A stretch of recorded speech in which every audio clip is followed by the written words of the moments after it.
Hare Krishna class 12th। I am Babli. आप देख रहे हैं Babli edu. So now we are going to read first chapter of class 12th English NCERT Vistas book. So what's the name of this chapter? The third level. Author कौन है chapter के? Jack Finney. तो chapter को read करते हैं। Before you read, have you ever had any curious experience which others find hard to believe? Means आपने भी कुछ ऐसा एक्सपीरियंस किया है कि दूसरों को बहुत ज़्यादा क्या मुश्किल हो रही हो बिलीव करने में।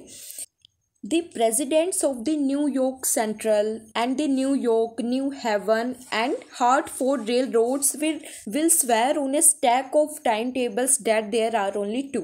तो न्यू यॉर्क सेंट्रल के, न्यू यॉर्क के, न्यू हेवन के और हार्टफोर्ड रेल रोड्स के जो प्रेसिडेंट्स हैं, मीन्स जो इन सब प्लेसेस के अध्यक्ष हैं, जो काम करते हैं, वो करेंगे विल स्वेर। स्वेर मीन्स कसम खाएंगे on A stack of time tables. Stack क्या होता है? ढेर। टाइम टेबल्स का ढेर, जो उनका रूटीन है, जिन पेजेस पर वो पूरा का पूरा टाइम टेबल लिखते हैं कि कौन सी ट्रेन कब जाती है, कब आती है, तो वो उन सारे पेजेस, उन सारे टाइम टेबल्स का ढेर है जो उनकी कसम खाएंगे that there are only two, कि दो ही हैं। अब दो यहाँ पर किसकी बात हो रही है वो आगे देखेंगे। But I say there are three because I have been on the third level of the Grand Central Station. I किसके लिए यूज़ हुआ यहाँ पर? चार्ली के लिए। उसका इंट्रोडक्शन आगे होगा कि चार्ली बोलता है कि मैं कहता हूँ यहाँ पर तीन है। ग्रैंड सेंट्रल स्टेशन, यहाँ पर किसकी बात हो रही है? लेवल की, कि जो ग्रैंड सेंट्रल स्टेशन है इसके तीन लेवल हैं, लेकिन जो ये प्रेसिडेंट्स हैं इन सब प्लेसेस के, जो ये मेंबर्स हैं, वो बोलते हैं कि दो ही लेवल हैं। अब लेवल, तो यहाँ पर लेवल की क्या बात हो रही है? ग्रैंड सेंट्रल स्टेशन है, उसके तीन लेवल हैं, ऐसा चार्ली बोलता है। तो लेवल मीन्स क्या है? फ्लोर है। जैसे ये ग्रैंड सेंट्रल स्टेशन है रोड पर, तो अब ये स्टेशन है तो इसके अंडरग्राउंड क्या है? ये सीडी है, और ये क्या है? फर्स्ट लेवल हो गया। फिर ऐसे सीडी आएगी, फिर ये होगा सेकंड लेवल, फिर सीडी है, ये है थर्ड लेवल। तो ये जो इन सारे प्लेसेस के जो ये मेंबर्स हैं वो बोलते हैं कि स्टेशन के दो ही लेवल हैं, दो ही फ्लोर हैं, एक तो ये हो गया, एक ये हो गया। लेकिन चार्ली बोलता है इस स्टेशन के तीन लेवल हैं, मीन्स तीन फ्लोर हैं, कि साथ में ये भी बोलता है कि तीसरा भी फ्लोर है। ओके, तो आपको समझ आ गया होगा I hope. Yes, I have taken the obvious step. I talked to a psychiatrist friend of mine. तो मैंने एक obvious step लिया। मैंने किससे बात की? मेरा एक फ्रेंड है जो कि साइकाइट्रिस्ट है, मीन्स जो मेंटल इलनेस का ट्रीटमेंट करते हैं, तो मैंने उससे बात की। I told him about the third level at Grand Central Station. और मैंने उसको ग्रैंड सेंट्रल स्टेशन के तीसरे लेवल के बारे में बताया।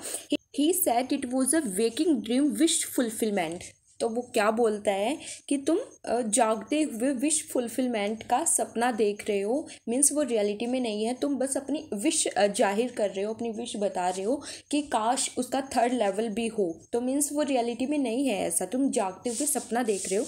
He said I was unhappy that made my wife kind of mad. तो वो बोलता है कि मैं ना खुश था, अनहैप्पी था अपनी लाइफ से, जिस कारण से मेरी वाइफ है वो भी पागल हो गई है, वो भी मुझ पर गुस्सा करती है। तो मीन्स मैं खुश नहीं था। But he explain that he meant the modern world is full of insecurity, fear, war, worry and all the rest of it.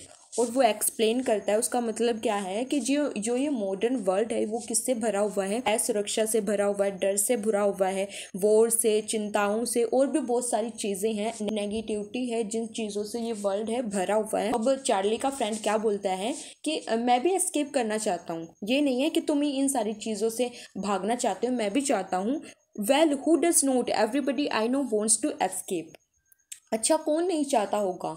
सभी चाहते हैं, जिनको मैं जानता हूँ मॉडर्न वर्ल्ड में ये सारी चीज़ें जो भरी हुई हैं, सभी इनसे भागना चाहते हैं, इनसे बचना चाहते हैं। But they don't wander down into any third level at Grand Central station. Wander क्या है? घूमना। लेकिन ग्रैंड सेंट्रल स्टेशन के तीसरे लेवल पर कोई नहीं घूमता। तो चार्ली के फ्रेंड क्या बोलते हैं कि सभी चाहते हैं सारी चीज़ों से बचना, कोई इनको फेस करना नहीं चाहता, लेकिन तुम्हारी तरह कोई तीसरे लेवल पर तो नहीं घूमता। But that's the reason he said and my friends all agreed. वो बोलता है कि यही कारण है, तुम इन सारी चीज़ों से बचना चाहते हो, तुम ना खुश थे तभी तुम ऐसा इमेजिन कर रहे हो कि काश तीसरा लेवल भी हो, जिस पर मैं जाकर क्या है इस सारे संसार से अलग हो जाऊँ, इन सारी चीज़ों से, इन सारी जो ये परेशानियाँ हैं, चिंताएँ हैं, जो संसार की बुरी आदतें हैं, इनसे मैं बच जाऊँ। Everything points to it, they claimed. सारे फ्रेंड चार्ली के एग्री हो जाते हैं कि यही कारण है, तुम बचना चाहते हो, इसलिए तुम क्या है ऐसा इमेजिन कर रहे हो। वो दावा करते हैं ऐसा। माई stamp collecting for example dates a temporary refuse from reality. तो जो चार्ली है उसको स्टैम्प कलेक्ट करने का, टिकट कलेक्ट करने का बहुत ज़्यादा क्या है शौक है उसका। तो ये क्या है टेम्परेरी रिफ्यूज़ है। रिफ्यूज़ क्या होता है, पलायन करना फ्रॉम रियलिटी। तो वो क्यों करता है स्टैम्प कलेक्टिंग, क्योंकि वो जो रियलिटी है, सच्चाई है, उससे क्या है टेम्परेरी रिफ्यूज़ करना चाहता, भागना चाहता है। मीन्स वो इन सारी चीज़ों से अपना थोड़ा सा ध्यान भटकाना चाहता है, इन सारी चीज़ों से थोड़ा अलग होकर वो क्या करता है स्टैम्प कलेक्टिंग करता है। टेम्परेरी वो रिफ्यूज़ करता है, परमानेंट तो रिफ्यूज़ नहीं कर सकता, तो वो क्या करता है टेम्परेरी इन सारी चीज़ों से भागता है, रियलिटी से भागता है। Well may be but my grand father did not need and refuse from reality. हो सकता है कि मैं इन सारी चीज़ों से भागने के लिए स्टैम्प कलेक्टिंग करता हूँ, लेकिन जो मेरे ग्रैंड फादर थे उनको कोई नीड नहीं थी रियलिटी से भागने की। उनका भी पैशन था स्टैम्प कलेक्टिंग करने का। Things were pretty nice and peaceful, क्योंकि उस टाइम पर सारी चीज़ें बहुत अच्छी थी, शांतिपूर्ण थी, पीसफुल थी, तो उनको कोई नीड नहीं थी क्या है पलायन करने की, भागने की रियलिटी से। In his day from all I hear, जितना मैंने सुना है उनके दिनों में सब कुछ अच्छा था, शांतिपूर्ण था। And he started my collection, it's a nice collection. उन्होंने ही मेरी कलेक्शन स्टार्ट कराई है, उनसे ही मैंने क्या है स्टैम्प कलेक्ट करना सीखा है। तो ये बहुत अच्छी कलेक्शन है। Blocks of 4 of practically every US issue, first day covers and so on. USA की जो टिकट हैं उनका क्या बनाते हैं, वो चार तरह का ऐसा ब्लॉक बना लेते हैं, उनको इकट्ठा करते हैं। फर्स्ट डे कवर्स मीन्स यहाँ पर क्या है कि पहले दिन जो भी स्टैम्प इशू होती है, ऑथोराइज्ड होती है गवर्नमेंट के द्वारा, तो वो क्या करता है उस फर्स्ट डे ही वो उसको स्टैम्प को कलेक्ट कर लेता है, तो उसको क्या बोलते हैं first day covers and so on. President Roosevelt collected stamps too you know, तो तुम्हें पता है जो प्रेसिडेंट रह चुके हैं रूजवेल्ट यूएसए के, तो वो भी स्टैम्प कलेक्ट किया करते थे। Anyway here's what happened at Grand Central. तो अब चार्ली बोलता कि छोड़ो इन बातों को, अब मैं बताता हूँ ग्रैंड सेंट्रल के बारे में, वहाँ पर क्या हुआ। One night last summer I worked late at the office. तो पिछली गर्मियों की बात है, एक रात को मैं बहुत देर से मैं काम कर रहा था अपने ऑफिस में। I was in a hurry to get uptown to my apartment, तो मुझे देर हो गई थी, तो मैं जल्दी अपने अपार्टमेंट जाना चाहता था। So I decided to take the subway from Grand Central because it's faster than the bus. तो मैंने डिसाइड किया कि मैं सबवे से जाऊं, मीन्स अंडरग्राउंड मेट्रो से जाऊं, ताकि मैं जल्दी पहुंच सकूं, क्योंकि बस से वो जल्दी पहुंचाएगी ना उसको घर पर। तो मैंने डिसाइड किया मैं सबवे से जाऊं।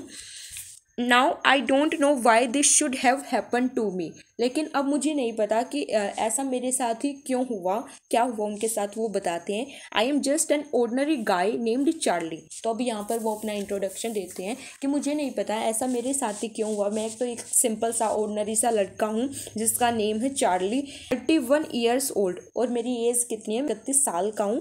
And I was wearing a tan gabardine means tan तो क्या है लाइट ब्राउन, गैबरडीन क्या है ऐसा मोटा कपड़ा होता है जिससे सूट बनते हैं, जिससे कोट बनते हैं। तो लाइट ब्राउन का उन्होंने सूट पहना हुआ था उन्होंने। And a straw hat with a fancy band, और एक स्ट्रो हैट पहनी हुई थी जिस पर फैंसी सा बैंड लगा हुआ था। I passed a dozen men who looked just like me. Dozen men यहाँ पर मीन्स वैसे तो 12 होता डजन का मीन्स, तो बहुत सारे मैन लोग मेरे आसपास से गुजरे मेरे ही जैसे। And I was not trying to escape from anything, और मैं किसी चीज़ से भागने का कोई ट्राई नहीं कर रहा था। I just wanted to get home to Louisa my wife. तो यहाँ पर उनके वाइफ का नेम दिया गया है लुइसा। तो ये आप याद रखना, जो भी नेम आते हैं चार्ली के बारे में जो डिस्क्रिप्शन दिया गया वो भी याद रखना आपको। तो मैं किसी चीज़ से भागने का ट्राई नहीं कर रहा था, बल्कि मैं तो अपने घर जाना चाहता था, अपनी वाइफ लुइसा के पास जाना चाहता था। I turned into Grand Central from Vanderbilt Avenue. तो वेंडरबिल्ट एवेन्यू से मैं ग्रैंड सेंट्रल स्टेशन की ओर मुड़ा and went down the steps to the first level where you take trains like the 20th century. तो मैंने लेवल बताए थे ना कि वो ग्रैंड सेंट्रल स्टेशन की ओर मुड़े, और वो सीढ़ियों से क्या है फर्स्ट लेवल, यानी जैसे ये ग्रैंड सेंट्रल स्टेशन है, ये ग्रैंड सेंट्रल स्टेशन है, तो यहाँ पर सीढ़ियों से वो फर्स्ट लेवल पर आए, जहाँ पर कैसी थी 20th सेंचुरी जैसी ट्रेन्स थी। तो ये स्टोरी 20th सेंचुरी की है, तो वहाँ पर वैसे ही ट्रेन होंगी ना उस टाइम पर, तो वैसी ट्रेन थी फर्स्ट लेवल पर, ये क्या है, फर्स्ट लेवल है। Then I walked down another flight to the second level where this suburban trains leave from, और फिर वो सीढ़ियों से होकर, जैसे ये सीढ़ी है, कहाँ पर आई, सेकेंड लेवल पर आई। ये क्या, सेकेंड लेवल। तो सेकेंड लेवल पर कैसी ट्रेन थी, सब अर्बन ट्रेन्स थी। Ducked into an arched doorway heading for the subway, फिर मैं एक गोल दरवाजे में घुसा सबवे के लिए, एंड गोट लोस्ट, और फिर मैं खो गया।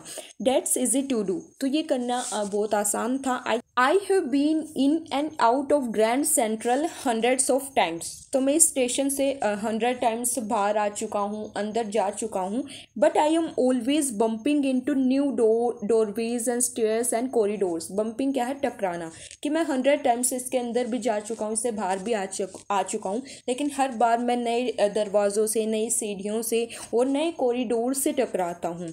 Once I got into a tunnel about a mile long, tunnel क्या है यहाँ पर, सुरंग, माइल लॉन्ग 1 मील लंबी, तो एक सुरंग थी, मैं उसमें जाता हूँ। And came out in the lobby of the Roosevelt hotel, means Charlie है वो, जैसे ट्रेन में बैठता है तो उस रास्ते में क्या है कि 1 मील लंबी सुरंग आती है, तो जैसे ही वो उससे बाहर निकलता है तो वो कहाँ पर पहुँच जाता है, रूजवेल्ट होटल की लॉबी में पहुंच जाता है। Another time I came e PAN an office building on 46 street 3 blocks away, और फिर से वो ट्रेन में बैठता है, तो उसी सुरंग से जब वो बाहर निकलता है तो कहाँ पहुंचता है वो, 3 ब्लॉक की दूरी पर क्या था, एक 46 स्ट्रीट पर ऑफिस था, उसकी बिल्डिंग पर भी पहुंच जाता है। Sometimes I think Grand Central is growing like a tree pushing out new corridors and staircases like roots, तो कई बार मैं ऐसा सोचता हूँ कि जो ये ग्रैंड सेंट्रल ये स्टेशन है, ये क्या है, एक पेड़ की जड़ें होती हैं, वो फैलती हैं ना अलग अलग जगह पर, ऐसे ऐसे ऐसे वो फैल जाती हैं, तो वो सोचता है कि जो ये स्टेशन है ये भी इसकी ट्री की रूट की तरह ग्रो कर रहा है, इसके भी जो जड़ें हैं वो फैल रही हैं, कि जैसे जैसे हर बार जाता हूँ और नए नए कॉरिडोर्स में, सीढ़ियों में, नए नए प्लेसेस पर मैं पहुँच जाता हूँ। There's probably a long tunnel that nobody knows about filling its way under this city right now. तो हो सकता है कि ये लंबी सी सुरंग और ये सिटी के नीचे हो, ये सुरंग की किसी को इसके बारे में ना पता हो। On its way to Times Square and maybe another to Central Park, और ये एक रास्ता इसका टाइम्स स्क्वायर पर निकलता हो, फिर वो सेंट्रल पार्क पहुंचा देती हो, तो ये लंबी सी सुरंग हो सिटी के नीचे। Maybe because for so many people through the years, Grand Central has been an exit, a way of escape. तो Grand Central को क्या बोला है, way of escape। तो हो सकता है बहुत सारे लोग इस ग्रैंड सेंट्रल का यूज़ करते हैं, इस स्टेशन का यूज़ करते हैं, किस लिए, एग्जिट करने के लिए, एक प्लेस से दूसरे प्लेस पर जाने के लिए और भागने के लिए, इन सारी चीज़ों से भागने के लिए वो इसका यूज़ करते हैं। Maybe that's how the tunnel I got into, but I never told my psychiatrist friend about that idea. लेकिन चार्ली बोलते हैं कि हो सकता है मैंने भी इस लॉन्ग टनल का इसलिए यूज़ किया हो, अपनी परेशानियों से भागने के लिए ही, एग्जिट करने के लिए ही, दूसरे मतलब अलग जगह पर, अलग दुनिया में जाने के लिए, लेकिन मैंने ये बात अपने फ्रेंड से, इस आइडिया के बारे में मैंने नहीं बताया। The corridor I was in began angling left and slanting downward. तो जिस कॉरिडोर में था वो लेफ्ट की तरफ मुड़ गया था, एंड स्लैंटिंग क्या है, ढलान में, और मैं नीचे की तरफ ढलान में जा रहा था। And I thought that was wrong, और मुझे लग रहा था कि ये रास्ता क्या गलत है, बट टोन वॉकिंग, लेकिन मैं चले जा रहा था। All I could hear was the empty sound of my own footsteps and I didn't pass a soul. बस मैं सुन पा रहा था अपने खुद के पैरों की आवाज़, और कोई आवाज़ वहाँ पर नहीं आ रही थी, और कोई भी व्यक्ति मुझे वहाँ पर नहीं मिला। Then I heard that sort of hollow roar ahead, that means open space and people talking. फिर मुझे क्या है, कुछ आवाज़ सुनाई देती है, कुछ गूंज सुनाई देती है, इसका मतलब था कि वहाँ पर ओपन स्पेस था और वहाँ पर जो लोग हैं वो टॉकिंग कर रहे थे, बातें कर रहे थे। The tunnel turned sharp left, और जो टनल थी, जो सुरंग थी, वो अचानक से लेफ्ट की तरफ मुड़ जाती है। I went down a short flight of stairs and came out on the 3rd level at Grand Central station, और मैं शॉर्ट फ्लाइट ऑफ स्टेयर्स, छोटा सा जीना था जो, उससे मैं नीचे आता हूँ और मैं कहाँ पहुँच जाता हूँ, ग्रैंड सेंट्रल स्टेशन के 3रे लेवल पर, 3rd लेवल पर पहुँच जाता हूँ मैं। For just a moment I thought I was back on the 2nd level. तो एक मोमेंट के लिए तो मुझे ऐसा लगा कि मैं सेकंड लेवल पर आ गया वापस, but I saw the room was smaller, there were fewer ticket windows and train gates. तो लेकिन मैंने जब देखा वहाँ के रूम क्या थे, छोटे थे और कुछ ही टिकट विंडोज़ थे, ट्रेन गेट्स थे, तो मुझे पता लगा कि ये सेकेंड लेवल नहीं है, क्योंकि ये सेकेंड लेवल से क्या अलग है। And the information booth in the centre was would and old looking. और जो इंफॉर्मेशन बूथ था, जो सूचना केंद्र था, वो भी किससे बना हुआ था, वुड से, लकड़ी से बना हुआ था और ओल्ड लुकिंग था, पुराने ज़माने का था। And the man in the booth wore a green eyeshade and long black sleeve protectors. और जो मैन बैठा था उस बूथ में, वो क्या पहना हुआ था, उसने ग्रीन आई शेड। तो आप यहाँ पर फोटो लगा रखा है, फोटो देखना कि कैसा उसने ग्रीन आई शेड पहना हुआ था और लॉन्ग ब्लैक स्लीव प्रोटेक्टर भी उसने पहने हुए थे। The lights were dim and sort of flickering. तो वहाँ की लाइट क्या थी, डिम थी, और फ्लिकरिंग क्या होता है, टिमटिमा रही थी वो लाइट। देन आई सा why they were open flame gas lights. फिर मैंने देखा कि ये लाइट की रोशनी नहीं है, बल्कि ये क्या है, ओपन फ्लेम गैस लाइट्स है। ये पुराने ज़माने में इनका यूज़ करते थे। तो यहाँ पर फोटो में देखना ये कैसा है, ओपन फ्लेम गैस लाइट है, जो पहले यूज़ किया करते थे रोशनी के लिए। फिर were brass spittoons on the floor. Brass क्या है, पीतल, पीटून्स क्या है, पीकदान। तो वहाँ पर फ्लोर पर पीतल का पीकदान था, आप फोटो देख सकते हैं। And across the station a glint of light caught my eye. और स्टेशन के दूसरी तरफ क्या है, रोशनी की चमक मेरी आंखों पर पड़ी और मेरा ध्यान खींचा। A man was pulling a gold watch from his vest pocket. कि एक आदमी अपनी पॉकेट से क्या है, सोने की वॉच निकाल रहा है, सोने की घड़ी निकाल रहा है। ही स्नैप्ड ओपन दी कवर। वो क्या, ढक्कन को, उसके कवर को निकाल रहा है। Glanced at his watch and frowned. अपनी वॉच को ग्लैंस कर रहा है, देख रहा है और कोड रहा है अपने आप को। ही वोर ए डर्बी हैट। उसने कैसे हैट पहन रखी है, डर्बी। तो फोटो देखना है, ऐसी उसने हैट पहन रखी है। And black 4 button suit with tiny lapels. और उसने ऐसा सूट पहन रखा जिसके 4 बटन विद टाइनी लैपल्स। 4 बटनों वाला उसने ब्लैक कलर का सूट पहन रखा है। And he had a big black handlebar moustache. बड़ी काले रंग की बड़ी बड़ी मोटी मूछें हैं। Then I looked around and saw that everyone in this station was dressed like 1890 something. और फिर मैं आसपास देखता हूँ, और क्या देखता हूँ मैं, कि स्टेशन में हर कोई कैसे ड्रेस पहन रखी है, सभी ने 1890 जैसी उन्होंने सभी ने ड्रेस पहन रखी है। आई नेवर सा सो मैनी बियर्ड्स। मैंने कभी भी इतनी दाढ़ी नहीं देखी। मीन्स उस टाइम पर लोगों की बड़ी बड़ी मूछें हैं, दाढ़ी हैं, तो इतनी दाढ़ी मैंने कभी नहीं देखी। A woman walked in through the train gate. She wore a dress with leg of mutton sleeves and skirts to the top of her high button shoes. Train के गेट से एक वुमेन निकलती है। उसने कैसे ड्रेस पहन रखी है, मटन स्लीव्स वाली। उसने जैसे स्लीव्स बाजू होते हैं वो फुली हुई होती है ना, तो ऐसे ड्रेस पहन रखी है उसने, स्कर्ट्स पहन रखी है और बड़े बड़े शूज पहन रखे हैं। तो coffer out on the tracks I quote A glimpse of locomotive, a very small career and Ives locomotive with a funnel shaped stack. तो क्या उसके पीछे दूर पटरी पर क्या आ रही होती है, ट्रेन आ रही होती है। मेरी नज़र किस पर जाती है, ट्रेन के इंजन पर। लोकोमोटिव क्या होता है, ट्रेन का इंजन। तो मेरी नज़र उसके इंजन पर जाती है और उसका इंजन कैसा था, फनल शेप्ड का था। फनल शेप्ड जैसे कीप होती है ना, यहाँ पर आप वो ये फोटो देखना है, इसका कैसा इंजन है, फनल शेप्ड का इंजन है। तो एंड देन आई न्यू, फिर मुझे पता लगा, क्योंकि ऐसा इंजन, ऐसी ट्रेन का कब यूज़ होती थी, पहले टाइम पर यूज़ होती थी। To make sure I walked over to a newsboy and glanced at this stack of papers. ने शक को यकीन में बदलने के लिए क्या किया, मैंने एक अखबार वाले लड़के के पास गया और फिट कि उसके पैरों पर अखबारों का, पेपर्स का ढेर पड़ा हुआ है। It was the World and the World has not been published for years. तो ये अखबार देख पा रहे होंगे, तो वो किसका अखबार था, द वर्ल्ड। और ये अखबार तो सालों से पब्लिश हुआ ही नहीं। तो अब चार्ली उसको बिलीव हो गया था कि ये अखबार तो सालों से पब्लिश हुआ ही नहीं, मीन्स मैं श्योर हूँ।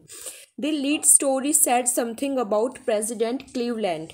और उस हेडलाइंस लिखी हुई थी, वो किसके बारे में थी, जो कि वहाँ के यूएसए के प्रेसिडेंट रह चुके हैं, Cleveland. I have found that front page scenes in the public library files and it was printed June 11, 1994।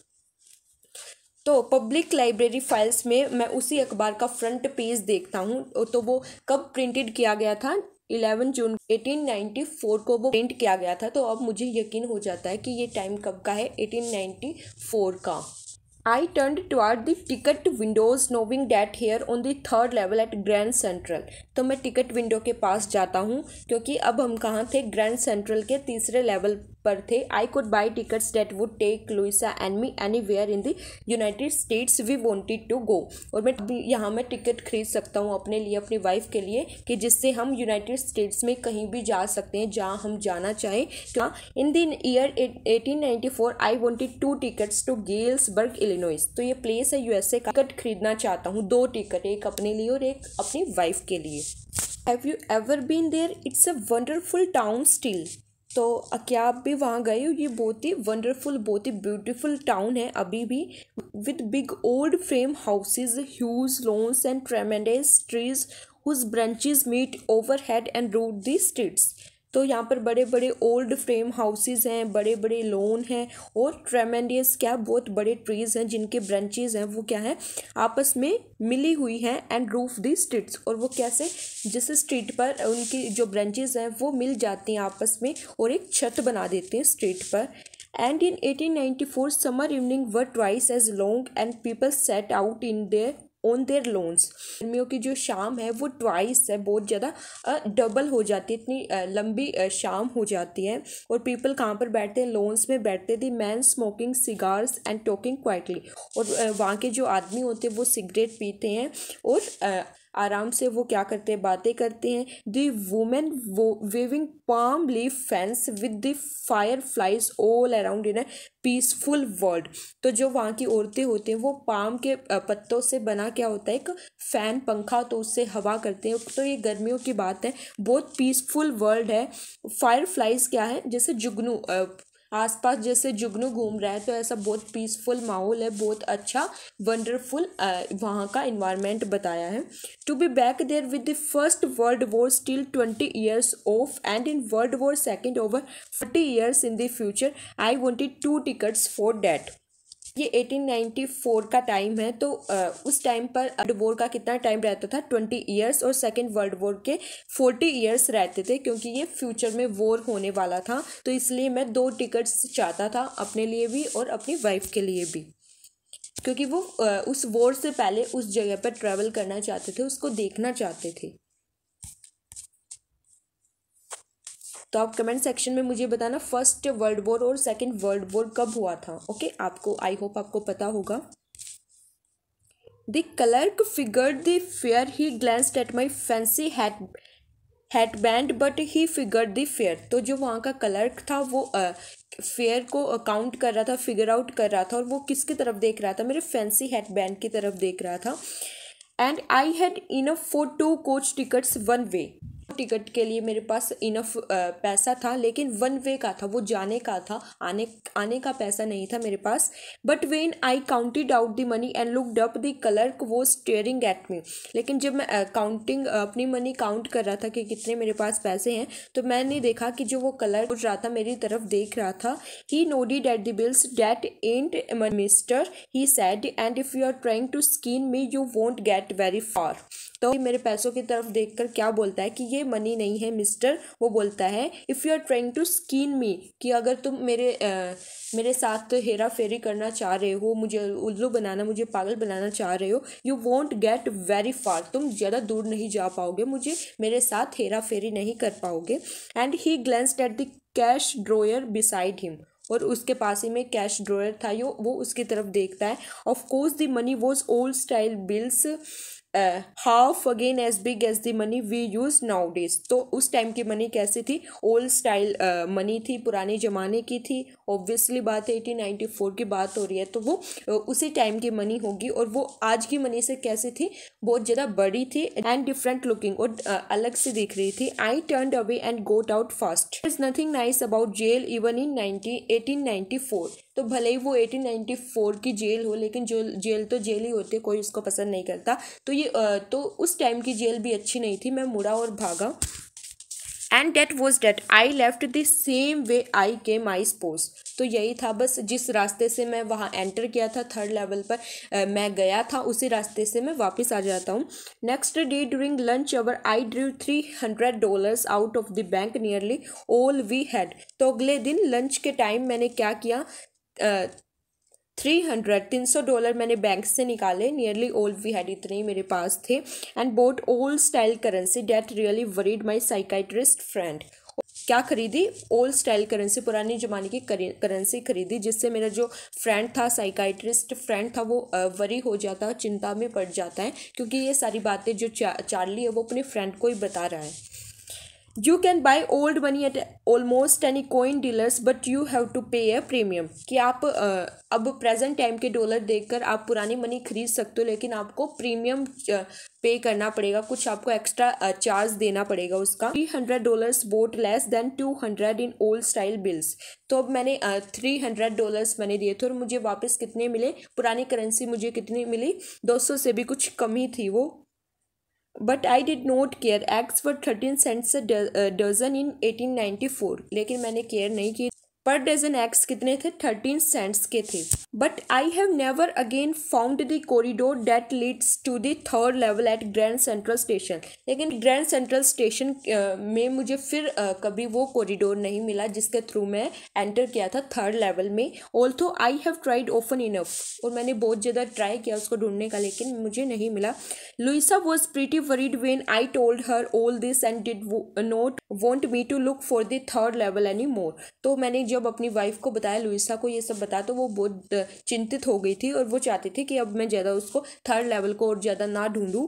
And after a while I stopped, और कुछ समय के बाद फिर मैं रुक गया। I went back to my stamps, hobby थी चार्ली की स्टैम्प कलेक्ट करने की, अपनी स्टैम्प कलेक्शन में वापस आ जाता वो। But now we are both looking every weekend because now we have proof that the third level is still there. और अब हम दोनों ही हर वीकेंड को हम उस प्लेस को, थर्ड लेवल को ढूंढते हैं, क्योंकि अब हमारे पास प्रूफ है कि थर्ड लेवल वहाँ पर है, रियल में वहाँ पर है।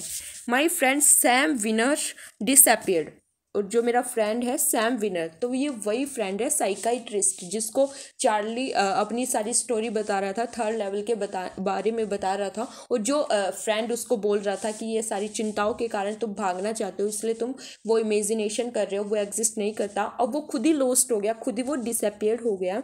No buddy knew where but I sort of suspected because Sam is a city boy. किसी को नहीं पता उसके बारे में, लेकिन मुझे शक है क्योंकि वो एक सिटी बॉय है। And I used to tell him about Galesburg, I went to school there. और मैं उसको अक्सर गेल्सबर्ग के बारे में बताता था कि मैं वहाँ पर स्कूल जाया करता था। And he always said he like the sound of the place. तो अब पहले की बात बताता है चार्ली कि वो कहता था कि मुझे इस प्लेस की साउंड बहुत अच्छी लगती है, कि सुनने में ही बहुत अच्छा लगता है। And that's where he is all right in 1894। और मुझे शक है कि वो 1894 उसी टाइम पर, उसी थर्ड लेवल पर वो चला गया है। Because one night fussing with my stamp collection I found, well do you know what a first day cover is. तो एक रात को क्या मैं स्टैम्प कलेक्शन में कुछ ऐसा ढूंढ रहा था, तो मुझको क्या मिला, फर्स्ट डे कवर। तो यहाँ पर वो पूछता है कि आपको फर्स्ट डे कवर पता है। स्टार्टिंग में ये यूज़ हुआ था वर्ड फर्स्ट डे कवर उसके स्टैम्प कलेक्शन में। तो जानते हैं क्या ये, when a new stamp is issued, stamp collectors buy some and use them to mail envelopes to themselves on the very first day of sale। Means जिस दिन कोई स्टैम्प इशू होती है, गवर्नमेंट के द्वारा ऑथोराइज्ड होती है, तो जो जिनको स्टैम्प कलेक्शन का शौक होता है, उनकी हॉबी होती है, तो वो क्या करते हैं, कुछ खरीद लेते हैं।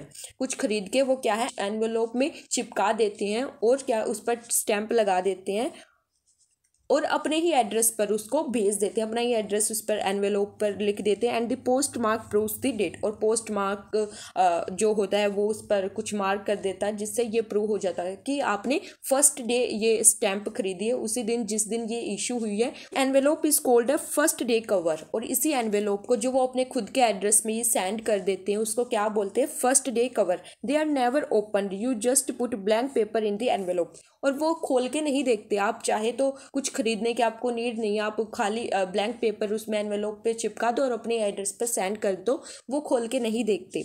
That night among my oldest first day covers I found one that should not have been there. और एक रात मेरे सारे पुराने फर्स्ट डे कवर्स में मुझे ऐसा मिला जो नहीं मिलना चाहिए था, बट देयर इट वॉज, लेकिन वो वहाँ पर था। अब क्या था वो देखते हैं। It was there because someone had mailed it to my grandfather at his home in Galesburg. ये वहाँ पर इसलिए था क्योंकि किसी ने, हो सकता है मेरे ग्रैंड फादर को मेल किया हो उनके घर में Galesburg. That's what the address on the envelope said, और इस एनवेलोप पर यही एड्रेस लिखा हुआ था। And it had been there since July 1894। The postmark show date, और डेट क्या थी उस पर, 18 जुलाई 1894। Yet I didn't remember it all, लेकिन मुझे तो कुछ ऐसा याद नहीं है।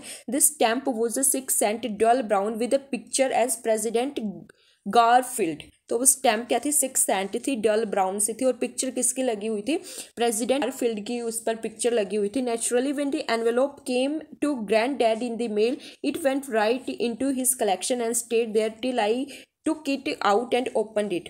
तो अब चार्ली भी खुद कंफ्यूज है, वो सोच रहा है कि हो सकता है कि ये मेरे दादाजी को, ग्रैंड डैड को मेल किया हो ये एनवेलोप, और ये उनकी कलेक्शन में हो, वहीं पड़ा रहा हो, और अब मेरी कलेक्शन में आ गया हो, मैंने अब खोल के देखा हो इसको। The paper inside was not black, लेकिन जो उस एनवेलोप में जो पेपर था, उसके अंदर जो पेपर था वो ब्लैंक नहीं था, जो खाली नहीं था। क्योंकि हमने देखा था ना फर्स्ट डे कवर्स में क्या करते थे लोग, ब्लैंक पेपर लगा देते थे, क्योंकि वो उनको अपने ही एड्रेस पर सेंड करना था, बस उनको क्या करना था, वो स्टैम्प कलेक्ट करनी थी, तो इसलिए। लेकिन इस फर्स्ट डे कवर में जो इनसाइड जो पेपर था वो ब्लैंक नहीं था, उस पर लिखा हुआ था। वो रीड करते हैं क्या लिखा हुआ था। तो ये एड्रेस दे रखा, गेल्सबर्ग इलिनॉइस, जुलाई 1894। अब चार्ली, ये चार्ली को लिखा गया है ये। I go to wishing that you were right, then I go to believe you were right. तो मेरी विश थी कि तुम सही हो, और अब मुझे विश्वास हो गया कि तुम सही थे। एंड चार्ली इट्स ट्रू, और चार्ली ये सच है। I found the third level, अब मुझे थर्ड लेवल मिल गया है।